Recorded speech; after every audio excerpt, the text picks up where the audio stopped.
Good morning, folks. Uh, I have mentioned, I think, in fact, I'm pretty sure, earlier that I'm reading a wonderful book. Um, this is an encouraging thought. It is an encouraging thought, in fact, but that's also the title of the book, The Christian Worldview in the Writings of J.R.R. Tolkien, by Donald T. Williams. And it is, in fact, quite wonderful. I am enjoying it immensely, as I, of course, have enjoyed Tolkien for many, many years now.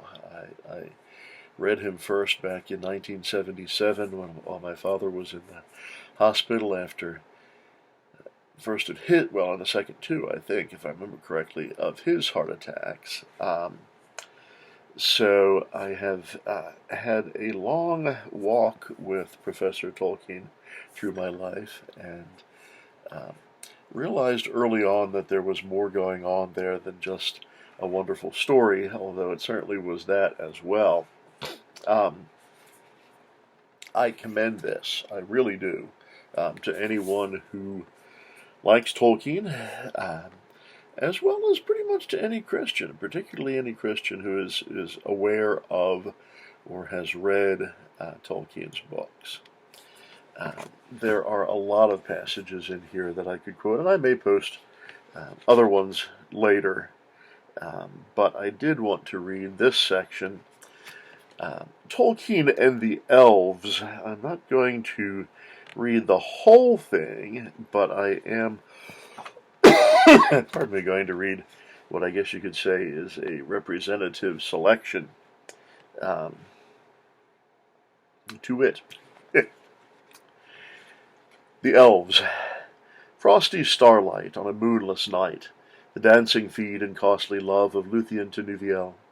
Cities in the treetops, Carascaladan, the wind in the leaves of Lothlorien, wonder in the eyes of Sam Gamgee.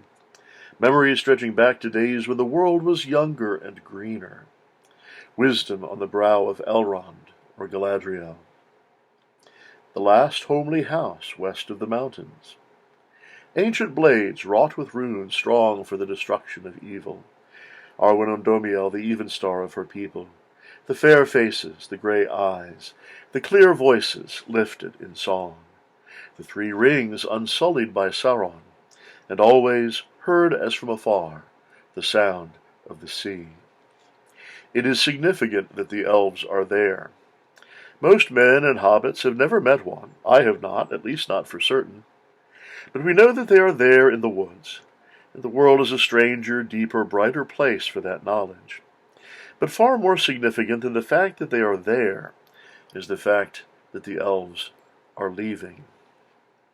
They are exiles, wandering with us for a time, but already they are departing, sailing down Anduin to the sea, to be seen no more.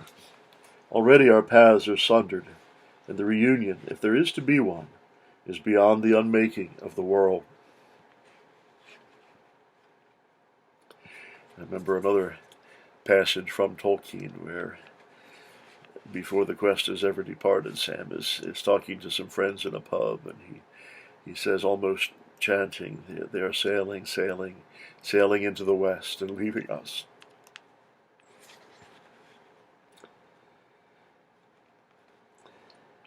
We know the time is coming.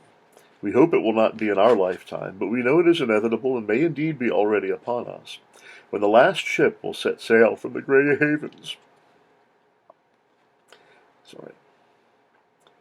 And the work of Círdan the shipwright will be at an end. With that ship will sail the last living memory of the elder days, and so much more that cannot be named, any more than it can be recovered. The woods will be empty, the halls of Rivendell silent. The elves will be gone, lost to us, forever. And that will be that. It is precisely because the time of the elves is passing away that the beauty associated with them, by implication all beauty, strikes us so deeply when we walk through the imagined countryside of Middle-earth. They thus become a concrete embodiment of that principle which Shakespeare said should make one's love more strong. To love that well, which thou must leave ere long. Their departing presence is a leaven, kneaded thickly through the whole dough of Tolkien's tale, which gives the loaf that same bittersweet flavor which the strongest joys of the waking world have as their inalienable and unmistakable identifying characteristic. It is a famous cliché that it is better to have loved and lost than never to have loved at all, none the less true for being a cliché.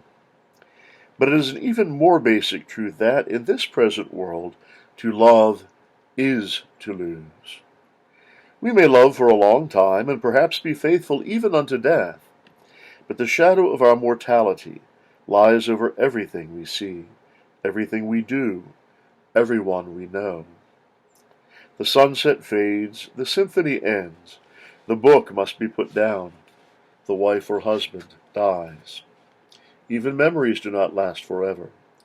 There comes the inevitable parting of paths, the sundering of ways, until, stripped naked, we ourselves fly alone into the alone. For it is the simple truth that it is not given to us to possess the beauties of the earth. They belong to another, and we are but allowed to behold them for a moment. We glimpse them out of the corner of our eyes in passing, and gaze longingly after them. But we try too hard to hold them, and they slip from our grasp. We stumble into the circle of light, and the torches vanish. The fire goes up in sparks, the revelers and their feast are gone.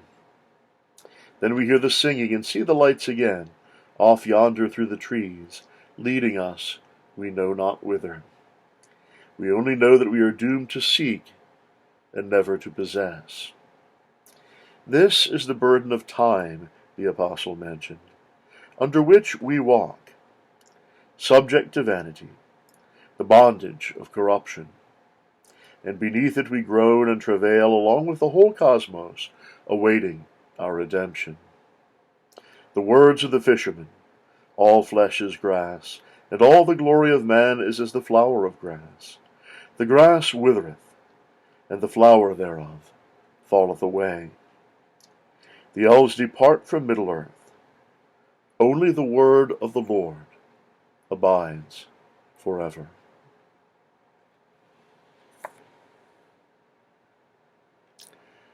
Amen.